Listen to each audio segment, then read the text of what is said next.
하나님 말씀 보겠습니다. 하나님 말씀 요한복음입니다. 9장 4절에서 7절의 말씀 한 절씩 교독할게요.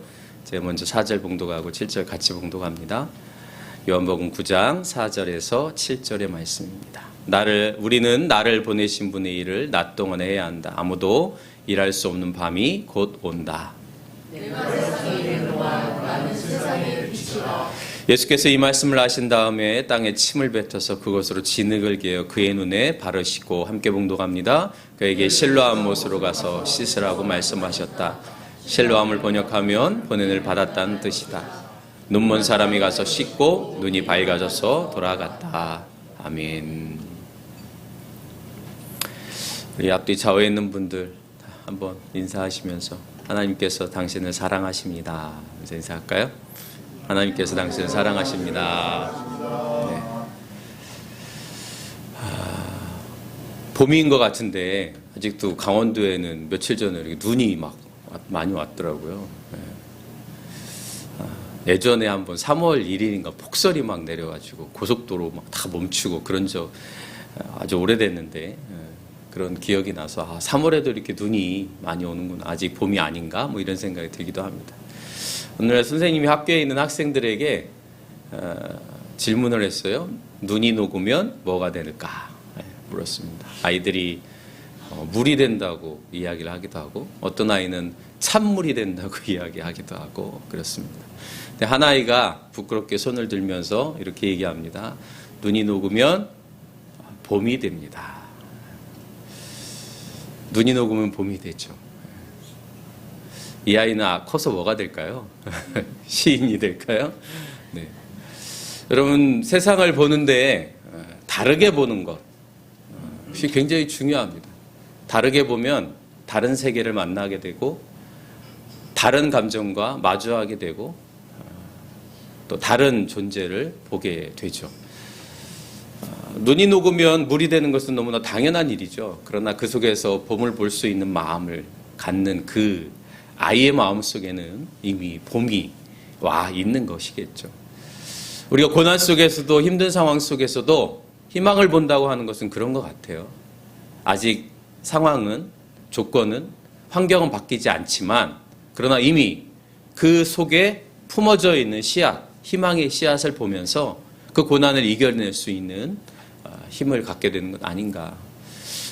요즘 계속해서 뉴스를 보면 전쟁 이야기가 가득하죠. 인간의 역사 속에 전쟁이 멈춘 날이 거의 없다고 이야기를 하잖아요. 그럼에도 불구하고 여전히 우리가 희망을 품을 수 있는 건 어쩌면 사람 때문이 아니라 하나님의 그 사랑을 경험하고 보기 때문이지 않은가. 그래서 사람에게도 희망을 품을 수 있는 것 아닌가 이런 생각을 하게 됩니다. 그럼에도 불구하고 인간의 폭력이 얼마나 잔인한가. 전쟁이 일어났을 때 이란의 학교에 폭탄이 떨어졌는데 165명의 아이들이 한순간에 목숨을 잃었죠. 이 한 장의 사진은 그 전쟁이 얼마나 참혹한 것인지라고 하는 것을 보여줍니다. 처음에는 명분을 가지고 시작한다 할지라도 그 명분은 전쟁을 치르는 과정에 사라지죠. 선한 전쟁이 있을까요? 정의를 위해서 시작한다 할지라도 이미 전쟁이라고 하는 것 속에는 정의는 없습니다. 떨어지는 폭탄에 무슨 정의가 있겠습니까? 거기에 무슨 사랑이 있겠습니까? 수많은 아이들이 여전히 생명을 잃고 또 주변 국가들에게까지 그 어려운 상황들이 계속해서 벌어지고 있습니다. 과연 인간은 어떤 존재일까? 이것을 심각하게 고민한 사건도 바로 2차 세계대전이었습니다. 15, 16세기인가요? 르네상스를 지나서 이제 17세기 계몽주의 시대, 17, 18세기 계몽주의 시대를 거치면서 인간은 인간의 이성에 대한 절대적인 신뢰를 하게 되죠. 그래서 인간의 합리성 또 이성에 대한 힘을 가지고 이 세상을 해석하기 시작합니다. 근데 이 1차, 2차 세계대전을 거치면서 과연 인간은 이성적 존재인가, 합리적 존재인가라고 하는 심각한 회의를 하게 됩니다. 의심을 품게 되는 거죠. 정말 인간이 합리적이라면, 이성적이라면 과연 이런 일을 할 수 있을까? 여러분, 독일이라고 하는 사회는 헤겔과 괴테를 대표하는 아주 이성적인 국가라고 얘기할 만하잖아요. 그럼에도 불구하고 그 독일에서 수많은 지식인들이, 수많은 학자들이, 또 종교인들이 히틀러를 찬성하고 또 그가 하는 일들에 대해서 반대하지 못하는 상황들을 접하면서 독일 사회에서도 인간의 이성에 대한 심각한 고민들을 하게 됩니다. 그러면서 인간은 이성적인 존재가 아니다. 부조리하고 불합리하고 모순 덩어리인 존재다라고 하는 생각을 갖게 되죠. 신앙적으로 표현한다면, 그런 어떤 철학적인 질문들을 신앙의 언어로 바꾼다면 저는 이거라고 생각합니다. 우리는 죄인이다. 죄인이라고 하는 말은 단순히 도덕적이고 윤리적인 표현이 아닙니다. 인간이 어떠한 존재인가라고 하는 근본적인 질문을 던지는 그러한 고백인 것이죠. 인간은 죄인인데 인간은 모순덩어리고 불합리한 존재다. 그래서 온전하지 않다. 완전한 존재가 아니다. 나는 죄인입니다 라고 주님 앞에 고백할 때, 하나님, 저는 부족한 존재입니다. 그럼에도 불구하고 어떤가요? 우리는 많이 배우고 많이 알고 또 많은 정보를 접하면 내가 아는 정보가, 내가 아는 것이 다인 것처럼 생각하고 그 세계 안에 갇혀서 그것만을 고집하면서 살아가는 존재이죠. 바울도 그랬습니다. 내가 아는 것이 최고라고 생각했죠. 그러나 그는 예수를 만나고 고백합니다. 나는 죄인 중에 괴수다. 왜 그럴까요? 바울은 어느 순간에 자기 안에 두 가지의 존재가 있다고 하는 걸 깨달았죠. 하나님의 법을 따르는 존재와 죄의 법을 따르려고 하는 존재. 이 두 가지가 늘 끊임없이 싸우는 것이죠. 그래서 나는, 오호라, 나는 곤고한 사람이다. 나는 불쌍한 존재다. 나는 죄인이다. 나는 모순된 존재다. 그렇게 고백할 수밖에 없었던 거죠. 그렇다고 이성이나 합리성에 대해서 무시해도 되거나 중요하지 않다는 이야기가 아닙니다. 우리는 끊임없이 이성과 합리성을 추구하지만, 그러나 인간이라고 하는 존재의 그 근본적인 것은 여전히 모순된 존재일 수밖에 없다고 하는 것을 고백하고, 전쟁이나 여러 가지 사건들 속에서 인간의 무기력함을 고백할 수밖에 없는 거죠. 오늘 성경에 본다면 또 다른 표현으로 우리는 날 때부터 맹인된 존재다. 그것은 단순히 육체적인 것뿐만 아니라 날 때부터 존재론적으로 우리는 명확하게 볼 수 있는 존재가 아니라는 거죠. 그러나 예수님 당시에 날 때부터 맹인된 존재는 어떤 사람이냐? 죄인이었습니다. 죄 때문에 그렇다는 거죠. 그래서 제자들과 예수님이 그 날 때부터 맹인된 존재를 만났을 때에 제자들이 묻지 않습니까? 누구의 죄 때문입니까? 부모의 죄 때문입니까? 본인 자신의 죄 때문입니까? 죄의 결과로 불행한 일들이 생긴다라고 고백했던 거예요. 그것이 그들의 세계관이었습니다. 오늘날 우리들도 마찬가지 아닙니까? 뭔가 불행한 일이 생기면, 뭔가 일이 잘 안 되면 내가 뭔가 잘못했나? 자녀에게 어떤 문제가 생기면 내가 무슨 잘못을 해서 우리 아이에게 저런 일이 생기나? 이것조차도, 이렇게 생각하는 우리 자신조차도 사실은 모순되고 부족한 존재이기 때문에 그렇게 생각하는 거죠. 그래서 예수님 당시에는 불행한 일이 생기면 다 죄인, 그래서 뭐 장애우들 이런 것들은 다 죄인인 거죠. 가난한 것도 죄인, 하나님이 벌레를 있어서 가난하다고 생각하는 거예요. 모든 것들이 죄인. 그래서 한 번은 예수님께서 예루살렘에 한 사건이 일어납니다. 오늘날 따지면 건물이 붕괴되는 사고였습니다. 실로암의 망대가 무너져가지고 18명의 사람이 깔려서 죽었습니다. 건물 붕괴로 인해서 압살을 당한 거죠. 예수님이 묻습니다. 그렇게 죽은 18명의 사람들이 너희보다 죄가 많아서 죽은 줄로 아느냐? 아니라는 거예요. 그 사람의 불행과 그 사람의 그런 모습을 보면서 나는 그래도 저 사람들보다 깨끗하고 죄가 없으니까 하나님이 나를 보여주셨구나 라고 착각하지 말아라. 저 이란과 레바논에 죽어가는 수많은 사람들이 죄가 있어서 그런 게 아니에요. 너희들이 죄가 없어서 너희들은 안전하냐? 너희들의 삶은 그래도 안정적으로 살아가냐? 아니라는 거예요. 그렇게 생각한다면 우리는 여전히 앞을 보지 못하는 사람이지. 어떻게 앞을 볼 수 있을까? 육체적인 눈을 가져야 할까요? 여러분, 그렇지 않아요. 본다고 하는 것은 육체적인 눈이 있기 때문이 아닙니다. 빛이 있기 때문이죠. 여러분, 아무리 밝은 눈을 가지고 2.0의 눈을 가지고 있어도 빛이 없으면 볼 수 없습니다. 근본적으로 우리가 볼 수 있는 이유는 빛 때문에 그런 거예요. 사랑하는 나무교회 성도 여러분, 내가 가지고 있는 것 때문에 내가 온전해질 수 있다고 착각하지 마십시오. 내가 무엇인가를 가지면, 돈을 갖거나 명예를 갖거나 지식을 가지면 내가 온전히 살아갈 수 있다고 생각하지 마세요. 빛이 있어야 합니다. 모순된 존재, 불완전한 존재, 이 존재가 온전해지기 위해서는 빛이 있어야 한다는 거예요. 그래서 예수님 말씀하시잖아요. 나는 세상의 빛이다. 나를 따르는 자는 어둠 속에 다니지 않는다. 생명의 빛을 얻는다.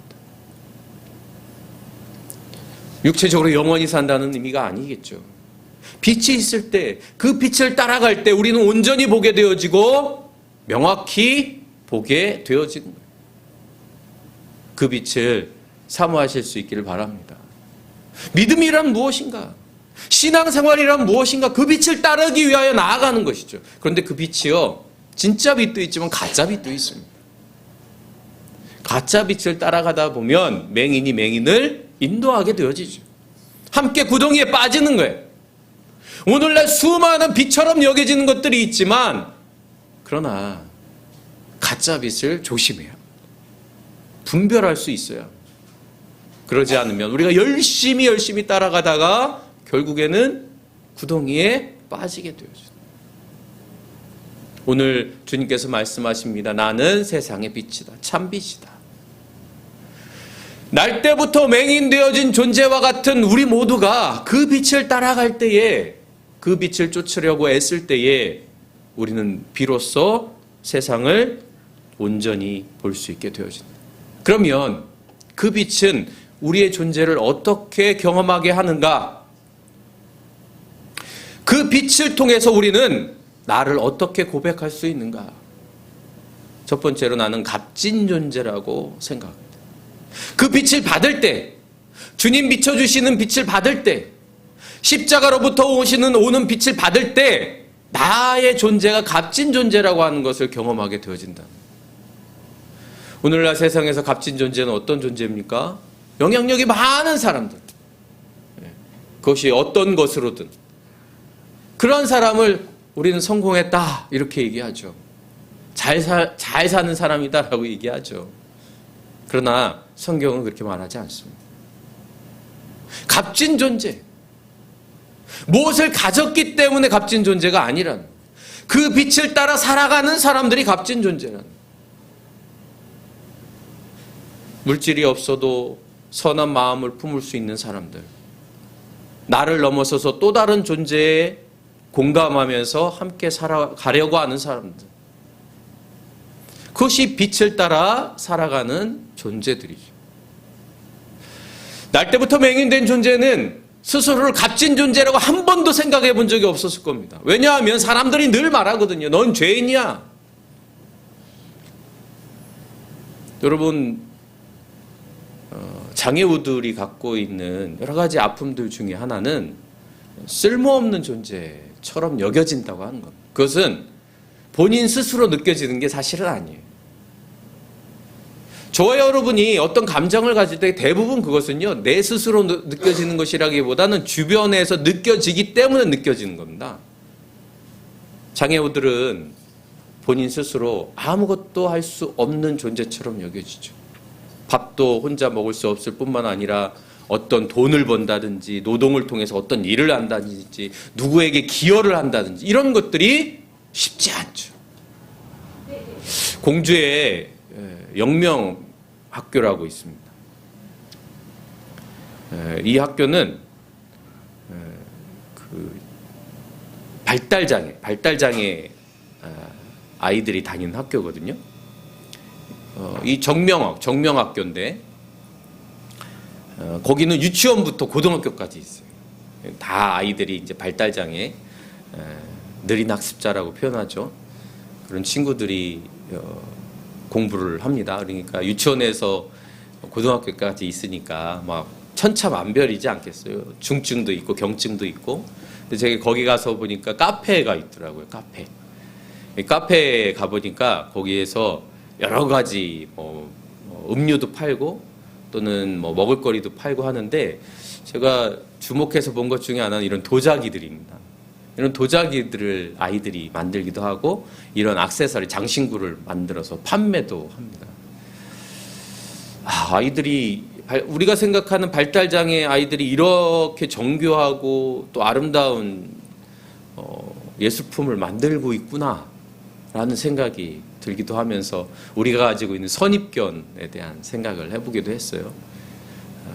거기에 카페에 그 운영하는 친구들도 이 발달장애 아이들이 거기서 만들기도 하고 그렇게 합니다. 대전 YMCA에서도 이 발달장애인들의 그 미술 작품을 느린 학습자들의 작품을 이렇게 전시한 적도 있습니다. 색감과 그들이 표현하는 것들이 다르더라고요. 그래서 참, 이런 그림도 이렇게 그릴 수 있구나라는 생각을 해본 적이 있습니다. 우리가 생각하기에 어떠한 사람들은 아무것도 할 수 없을 것처럼 생각되어지지만 여러분 그렇지 않습니다. 우리가 생각하는 것보다 훨씬 더 잘하는 아이들도 있습니다.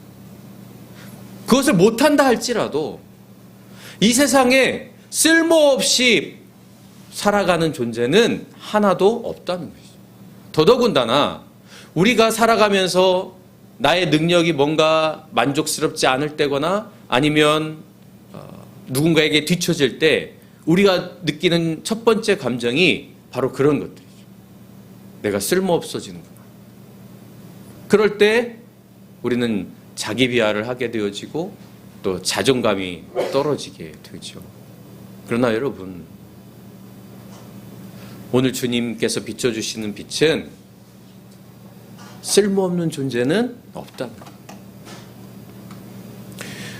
우리가 세상의 눈으로 계속 봤을 때, 능력과 효율과 성과의 눈으로 봤을 때 쓸모없는 존재처럼 여겨질 뿐인 것이죠. 여러분, 세상에 이 자연 속에서 보면 정말 아무것도 아닌 존재들이 있잖아요. 풀 한 포기가 저 갈라진 아스팔트 그 한 줌의 그 흙 사이로 생명을 틔우잖아요. 아마 곧 말라서 죽을 수도 있겠죠. 그럼에도 불구하고 거기에 뿌리를 내리고 살아가기 위해서 애쓰죠. 스스로를 쓸모없는 존재로 여기지 마시기 바랍니다. 이 사순절은 우리에게 끊임없이 묻습니다. 우리는 어떠한 존재인가? 왜 쓸모없는 존재는 없느냐?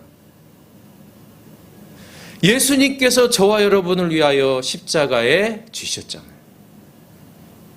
거기에 종교가 다르다고 생각이 다르다고 예수님이 그 존재를 위해서는 십자가에 달리지 않으셨나요? 그렇지 않습니다. 요한복음 3장 16절에 하나님이 세상을 이처럼 사랑하신다고 말씀하셨어요. 이 세상 안에 포함되지 않은 존재가 있을까요? 이 세상에는 모든 존재가 포함되어져 있습니다. 이란의 아이들도, 레바논의 여성들도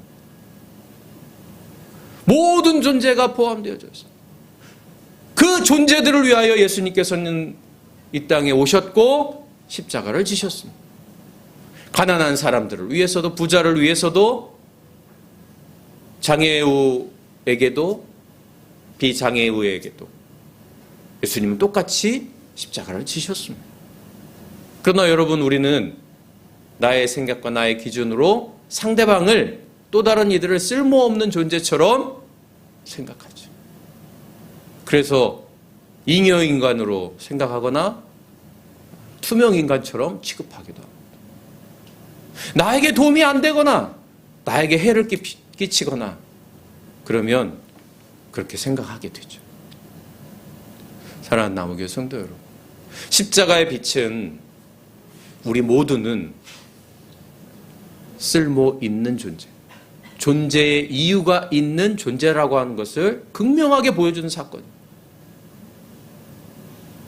자신에게 자신이 쓸모없는 존재라고 여기거나 또는 상대방을, 또 다른 일을 쓸모없는 존재처럼 여긴다면 그것은 우리는 여전히 앞을 보지 못하는 존재와 같은 것이죠. 주님의 사랑은 모든 이들에게 공평하게 똑같이 존재하는 거죠.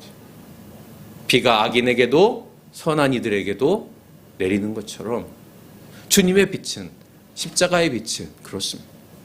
우리는 끊임없이 쓸모 있는 존재, 하나님께서 사랑하는 존재임을 끊임없이 생각하면서 또 다른 이들이 그러한 존재로 살아갈 수 있도록 빛을 비추어 주어야 한다는 것이죠. 그러므로 이 세상에 쓸모없는 존재는 없습니다. 스스로 그런 생각이 들 때마다 주님이 나를 사랑하셨다고 하는 사실을 꼭 기억하실 수 있기를 바랍니다. 두 번째는요, 우리는 버림받은 존재가 아니라 보내진 존재라고 하는 것이죠. 여러분, 날 때부터 맹인된 이 사람, 버려진 존재처럼 생각되어졌을 겁니다. 나는 하나님의 은혜로부터 버려진 존재야. 유대인들은 그렇게 생각했습니다. 사마리아 사람도 버려진 존재고, 이방인들도 버려진 존재고, 죄인들도 다 하나님으로부터 버려진 존재라고 생각했습니다. 그러나 오늘 예수님은 선언하십니다. 아니다.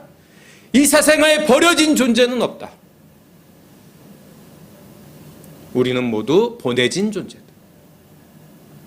이 사람이나 그의 부모가 죄를 지은 것이 아니라 하나님께서 하시는 일들을 그에게서 드러내게 하시려시는 것이다.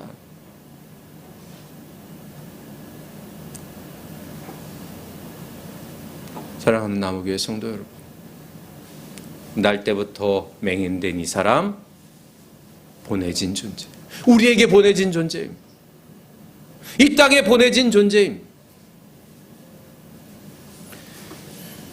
가정에서 자녀를 보면서 속상하고 힘들 때 하나님이 나에게 보내주신 존재지.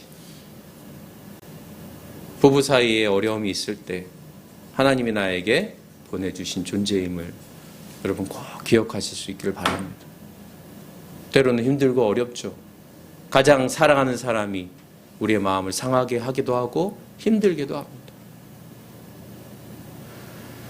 때로는 길 가다 우연찮게 나의 상처를 드러내는 사람들을 만나기도 하죠.